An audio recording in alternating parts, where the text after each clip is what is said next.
Okay, great. All right. So my name is Emily from San Diego, and today is August 7th, 2020, and I'm interviewing Shaun Ingalls from Las Vegas, Nevada for the oral history project titled COVID-19 Teacher Poets Writing to Bridge the Distance, which will be archived by Oklahoma State University Oral History Research Program. So to start us off, will you just introduce yourself and tell me about how you became an educator and where and what you're up to now? All right, so I'm Shaun Ingalls, and I'm originally from Salt Lake City, Utah, but I live in Las Vegas now. I teach high school English at a career technical academy, and this is my 19th year teaching here in Las Vegas, my 24th year of teaching overall. Prior to Las Vegas, I taught in an Eskimo village for a couple of years, 7th through 12th grade everything. And then I was in the Peace Corps in Kyrgyzstan, teaching at a pedagogical university for 2 years. And that was what I did right after graduating from the University of Utah. Awesome. So, with all of that experience, is this kind of the first time you've taught through a pandemic or something like this, where you had to shift everything you were doing? Absolutely. The only real obstacles I had to deal with were power outages and heat, no lack of heat or things like that, which that usually just closed the school in the Kyrgyzstan. So Alaska, however, even though it was very rural, it was very high tech. We had Apple Labs and Wi-Fi, and no infrastructure problems there. But the only sort of time that was kind of weird was I was in the village during 9/11, and the only way in and out of the village was through airplane in the winter, in the fall, winter, and so when the planes stopped flying, you really noticed that affected life in Alaskan villages for sure. Wow. That's Something. that's the only thing like this. Right. So, I mean, But this speaking about is that, going back to March 2020, how did you learn that teachers in your state would have to switch up what they were doing?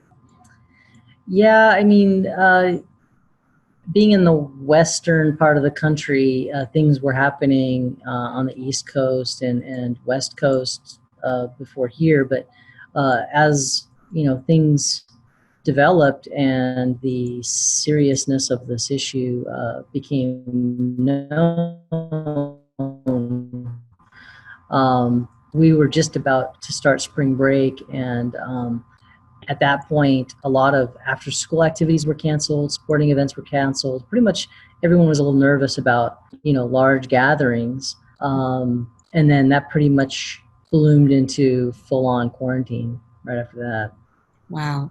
Do you feel or get the sense that your students kind of saw it kind of coming before spring break, or was it still kind of a surprise for them when everything happened? I don't think I don't think any of us really understood the severity of it.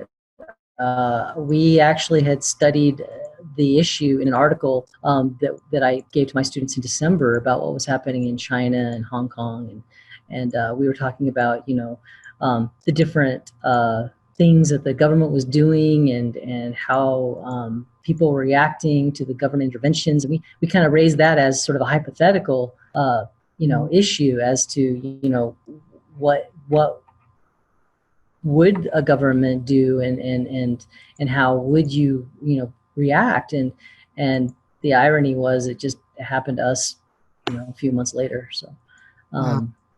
yeah, so we were studying the issue but from afar, and then it suddenly became real.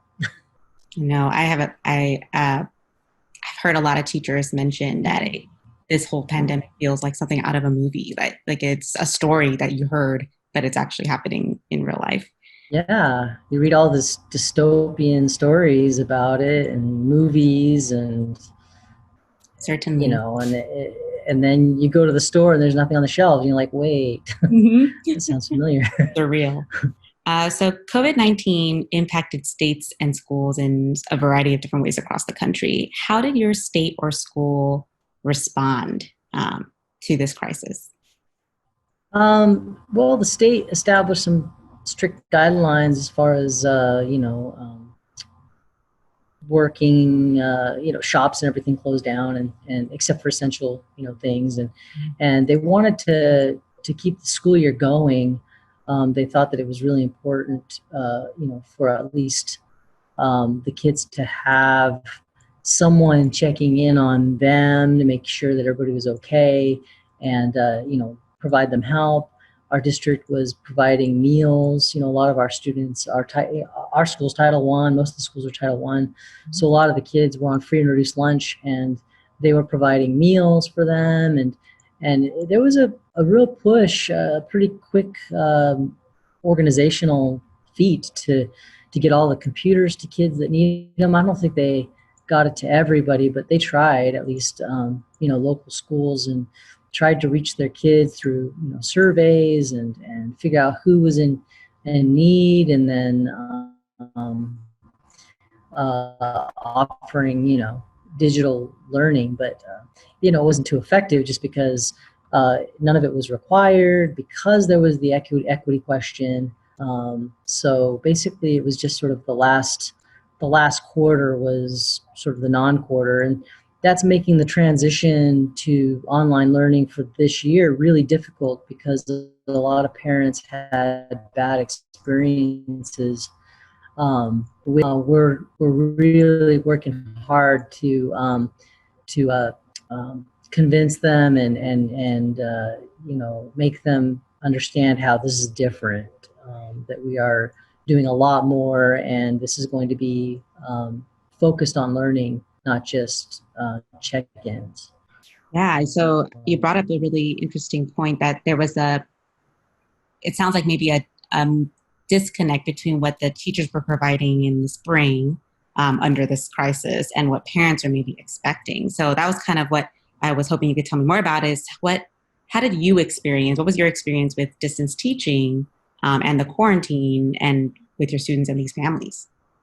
Yeah, so we were already a pretty high-tech computer-based school, so all of my classes were connected digitally anyway. My AP students were connected through AP Classroom.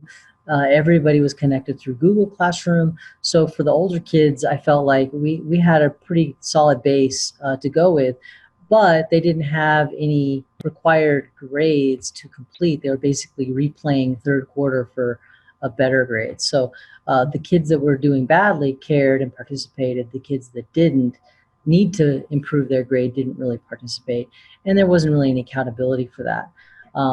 And basically, we just had to check in with them and make sure that everybody was present for attendance purposes. And so parents knew that. We communicated with parents if children weren't communicating with us, but basically that's all it was.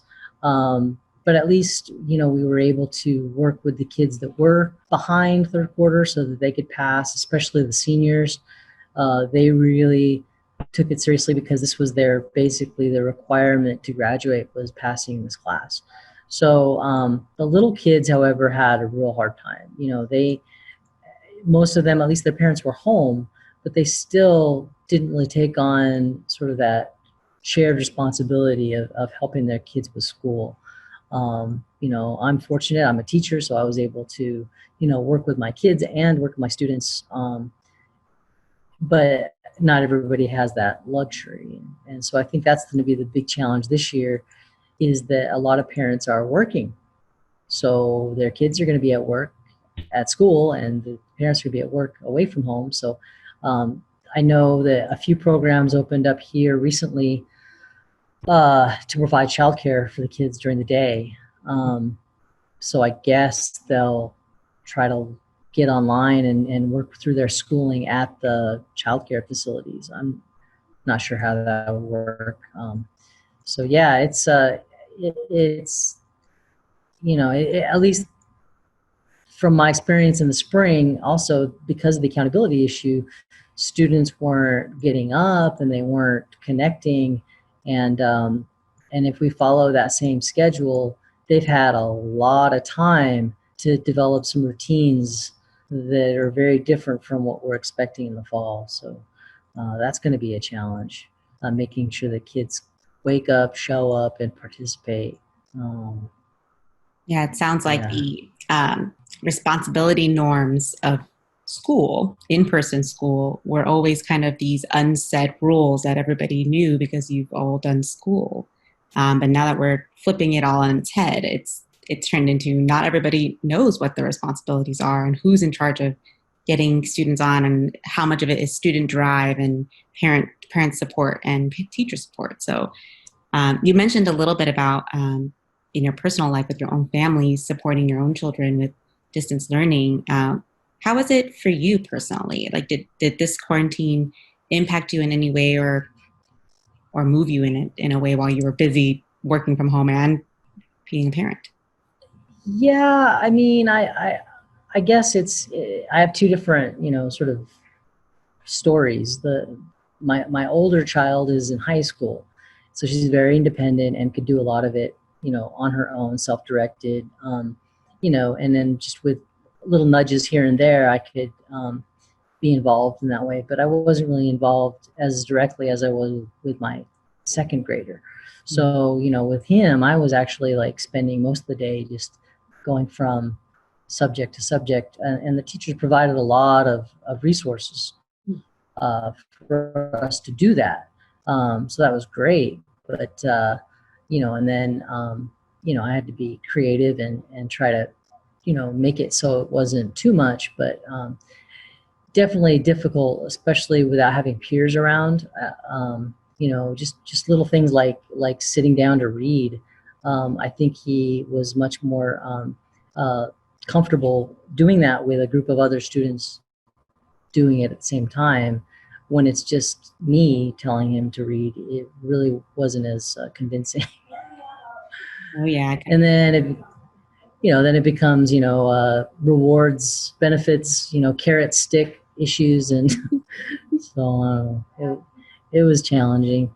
And then the dog there's that, he wants to go walk every 10 minutes and needs attention. Normally he's by himself. So that changed. Absolutely. And I don't know if in all of that you had any time for yourself. um, but I did Writing times, yeah. writing time. So actually, you had written a few poems for Ethical ELA on their blog, and I'm wondering if you want to read a little bit from your poem from April, I believe that you wrote. Yeah. I think this was part of the like 30 days of writing. So I don't think I made all 30. I tried. But yeah, it was, I'm a morning person and I'm usually the only one up. So me and the dog, so I would sit down and write. And this is a poem. I'm going to open it up right now. This is a poem I wrote. And the date just slipped away, but early on in this whole thing. So I'm just going to read it, and I didn't title it anything. So it says, first one up, always. Find a pair of clean shorts and a t-shirt. Nobody to impress during quarantine. Start the pot of Folgers. Gotta prime the pump. It's an 8-day cup. No, 8-cup day. Delete emails while the coffee brews. How much of one's life is spent pressing miniature trash cans? Okay, just a minute. Fill a travel cup and take the dog on walk number 1. Lots of dog walking during quarantine. Toast a bagel. Not really hungry, but I do it anyway. Lots of unnecessary eating during quarantine. Sit down alone at the dining room table / home office / second grade classroom. No large groups dining during quarantine. Listen to NPR and feel the frustration level gradually rise. Click the X on that window and open a new document. The calming drone of the air conditioner signals that it's time to write. Lots of time to write during quarantine. Love that. I think the very end just reminds me of, although this pandemic has certainly turned all of our lives around, it gave you a little bit of something to do that's a little different than maybe what you had before. So thank you for sharing that poem with us. So kind of moving us forward, some states had actually stayed in quarantine and shut down throughout the rest of that school year. So what was that experience for you, and how did your school year end?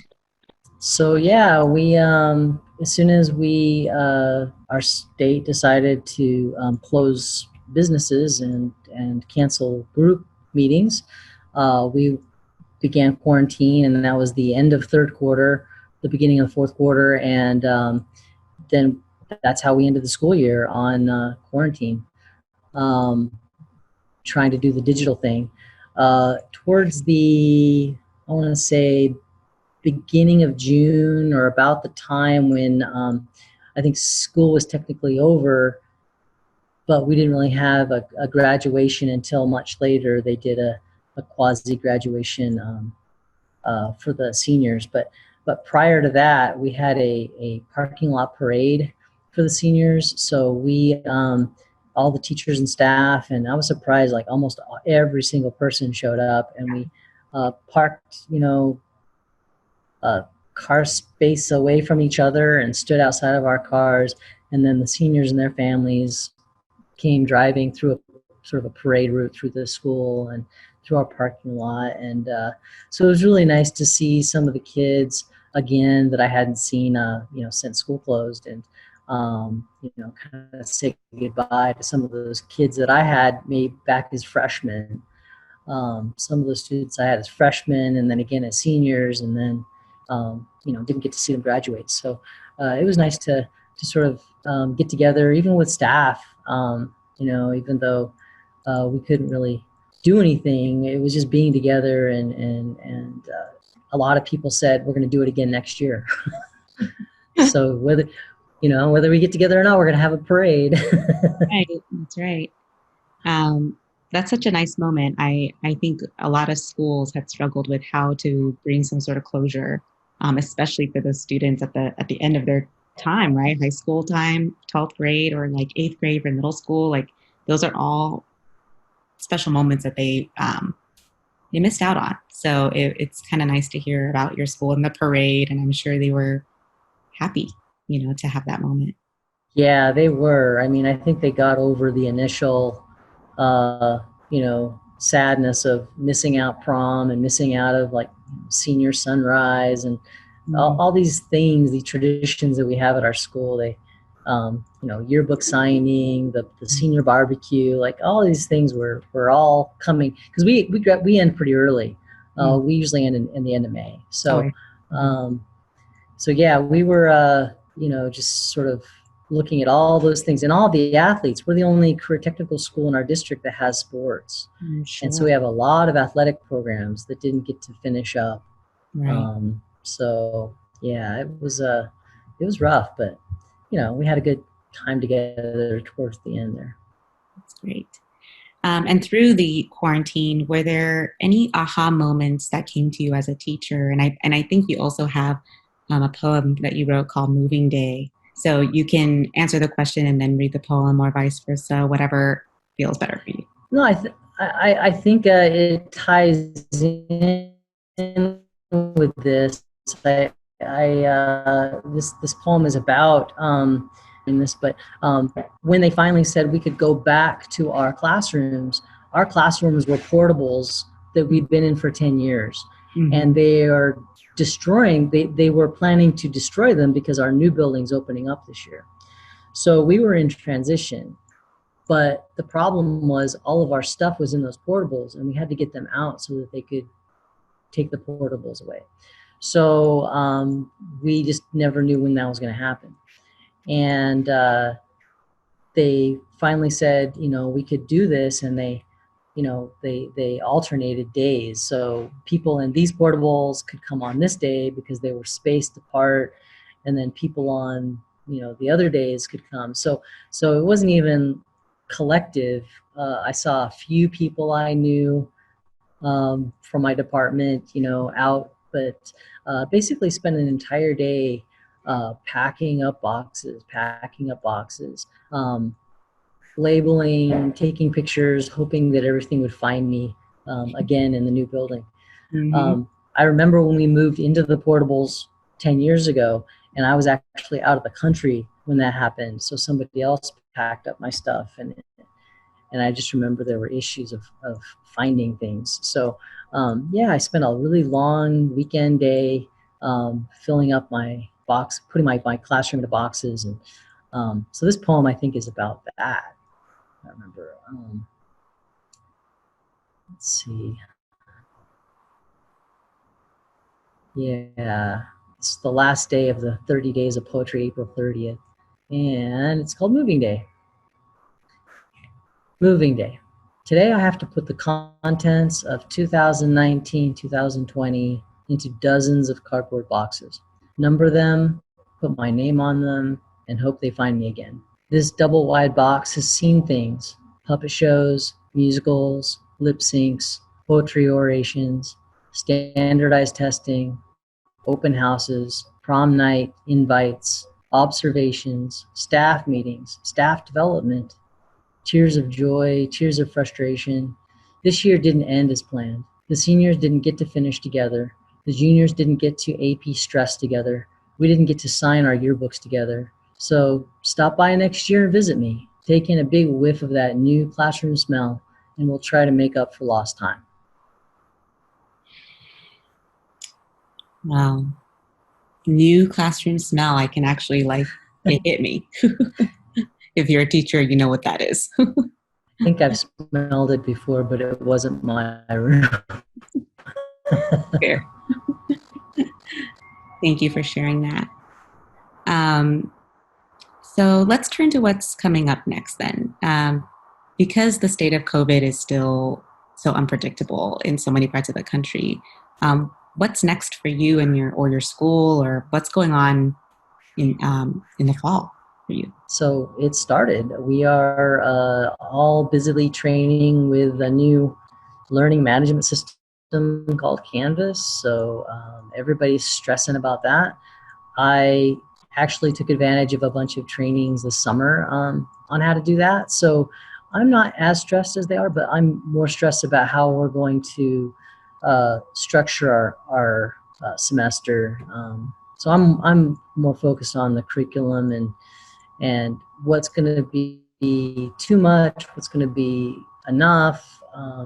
I want a rigorous class, but I also don't want to overburden the students. So there's a real balance I'm trying to find. So right now is a lot of planning and collaboration, and using all these new digital tools that we have.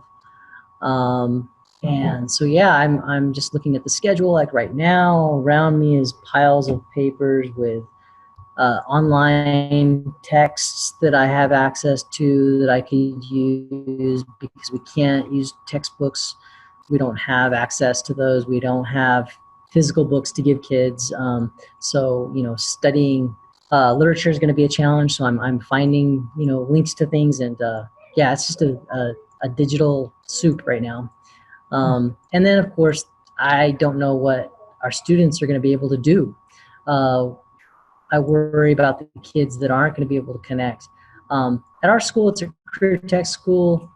Being Title I, that's an issue, but a lot of these kids are still supported through their families and have taken the initiative to get computers if they need computers and have internet access at home, but not everybody's so fortunate in our district. So I'm worried about the problems of equity and even the kids that may just be afraid to say that they can't do something because of that. Maybe there's a stigma involved. I don't know. And then I think there are a lot of kids that are going to be working, or kids that are going to expect their adult, older high school students to take care of their kids while they're at work. So I just see a lot of issues coming up that we haven't really had to face before. And as for me, during all this and having all this time to sort of learn new things and take classes, I decided to enroll in a PhD program. So I think at the end of this month, I'll be starting that. That's incredible. I mean, congratulations on the PhD program. And also, wow, so much on your plate going into this year with all of that. But, I feel like when it rains, it pours. Just kind of got to go right into it. And my focus is going to be on instructional design and sort of technology in the classroom. So I think I think this will actually work well. Good year for that. So you said you had started back already with some teacher training and preparation. So how would you describe the vibe with your team so far? Well, it's admittedly killed our culture, our school culture. I mean, we are a very close group, and even just the second day in, everybody feels it. Some of the staff are on site, meeting face to face. Most are off campus, working from home. So it's just not the same. We're usually these are the only times of the year that we actually do get to sort of work together and see each other. And then it's a lot of in passing. Transition moments traditionally have been really important for our school culture. And, these are teachers that some of these teachers I've worked with for 19 years. And so it's definitely different. And even one of the administrators today in our meeting acknowledged that this is not the way we want to start things, but it's the way it has to be. So we're just gonna jump in, feet first, do the best we can, and as the principal described it, we're building this plane in the air. So It's a great metaphor for it. How would you like the public to remember COVID-19 in regards to education? Like, what would you want people to know? uh, right now it's super important that they need to know that we want to teach, we want to be in the classroom with the kids, but we also want it to be safe for them and for us and for our families. So the ones that talk about their tax dollars are paying for us to be in a classroom. The I actually heard a member of a school board in Utah say that distance learning was ineffective, that it wasn't going to work, and he obviously wasn't familiar with the research because blended learning and distance learning is effective and actually more so for a lot of students. Students that need to back up and review and need to spend more time. This is the way that we can, meet them where they are and let them work at their own pace and create engaging things that they're interested in. So there are a lot of factors involved that I think the public isn't familiar with because they have it ingrained in their minds that this is a traditional classroom, is everybody in a room together. Now I'm speaking from a secondary perspective. I see also from the elementary perspective that that's super important, that they are in a classroom with their teachers, and that's just not a safe thing to do right now. So they want to be there. They're doing the best they can, but that they don't want anybody to suffer or die from this. So I just think that the public needs to see the teachers care. Mm-hmm. They never stop caring. Right. We're all on the same team. I think Yeah. that message is sometimes missing in this Yeah, whole. and it's a burden on everybody. It's a burden for everybody, and we just have to find solutions where we can find them. Mhm.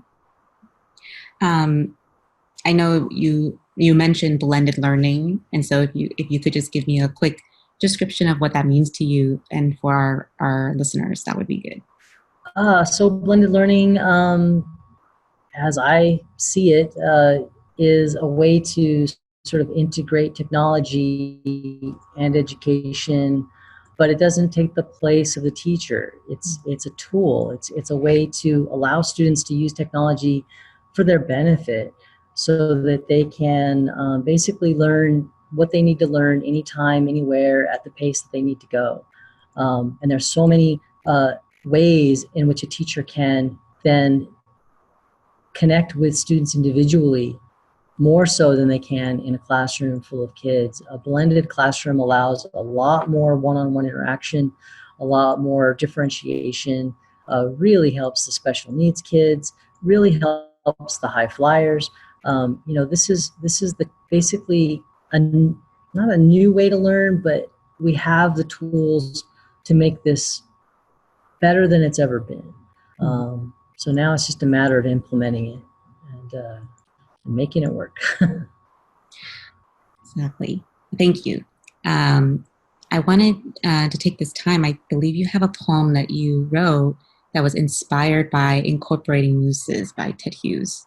And I'm wondering if Yeah, you mind sharing that. yeah. So yeah, and this ties in with one of the reasons why I participate in this writing, just not only for my own self-interest and creative outlet, but I take these ideas and I want to apply them in my classroom. I want to help other kids find inspiration, and I run out of ideas. So participating in this group provides me with a lot of new ways to sort of get kids writing about things that interest them. And so this was one of those poems that I thought was interesting for me, an interesting way to sort of improvise in a kind of, I guess, comparable to maybe a jazz musician would, where you bring your instrument in to the song with another person's instrument and create something together. So if I remember correctly, this is a poem that you took an inspiration from one poem and then riffed it with your own. Right. Did you write that one? I did not write that one, but it was a Okay, great song. so at some point it says day 10. So this must have been day 10 of the 30-day. Right, and this is called Incorporating the Poem Mooses by Ted Hughes. The beast's temperament is an enigma, goofy howling while driving home on that first day. Moose sound the same, only a few octaves lower. The jig was up when he screamed and hollered for a couch rescue. Walking down the hallway, I raced to see what's the matter. House alive with worry and concern. Then his limber frame leaped into the air and onto the floor like an Olympic gymnast, manipulative monster. Is this how it's going to be? Lost forever in those mud brown eyes and the bushy white eyebrows that furrow and judge, the tilt of the head and slight flick of a too small pink tongue, forest of cotton snout tangles comically horizontal after a nap. Love that. Thank you. Um, I love what you said about wanting to inspire your students to also find something around them that speaks to them. And I think that's important for the time that we're in now when connection seems so fleeting. So I'm inspired by that. So we are coming to the end of our time, and I just have one question that I want to ask before we close with one more poem that you've written. And my question is, what would you want to say to maybe like you have so many years of experience teaching. What would you say to a teacher who is like right out of the teacher program and this is the school year they landed on? What would you tell them? Man, don't let this first year define who you are as a teacher, and don't be afraid to ask people for help. These online support groups, whether it's poetry writing or whether it's a professional learning community, they have been lifesavers because even though we haven't been in this situation before, uh, everybody here has taught under extreme circumstances at some point. And so they have lots of experience and wisdom to share. And then I'd say also be creative because, you know, you may have the great idea that's going to inspire someone who's been doing this for a long time. And we're going to gladly steal it from you. So, so don't be afraid to learn and don't be afraid to teach because we're all going to help each other through this. Thank you. Okay, so let's close with one of your poems. This one is called Gathering Worms. Yeah.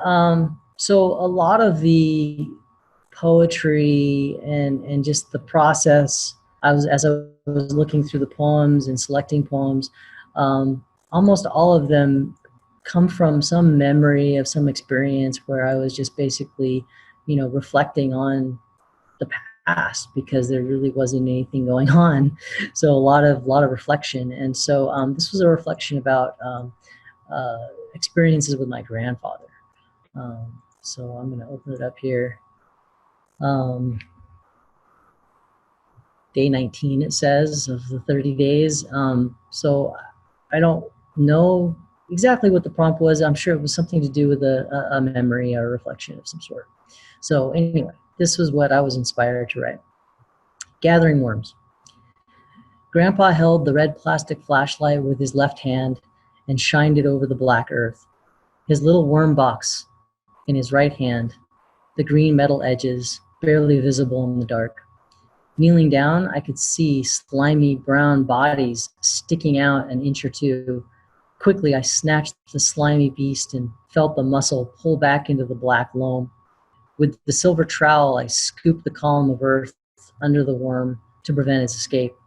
The writhing and wrenching never stops until it burrows into the bottom of the worm box, only to be seen again when pulled out to conceal a silver hook at the end of my line.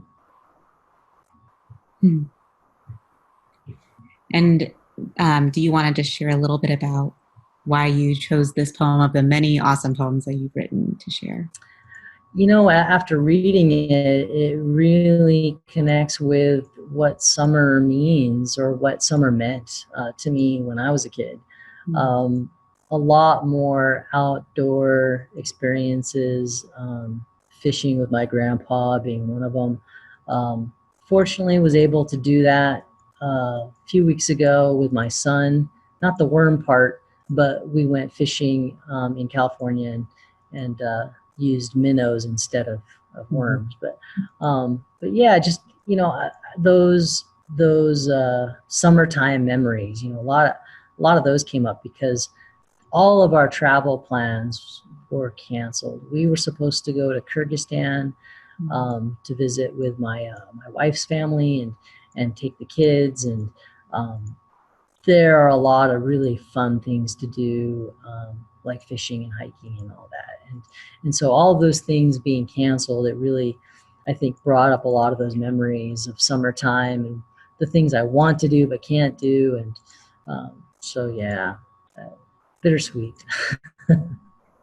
I mean, I feel like it's such a beautiful way to symbolize the pandemic and what effects it had on all of us.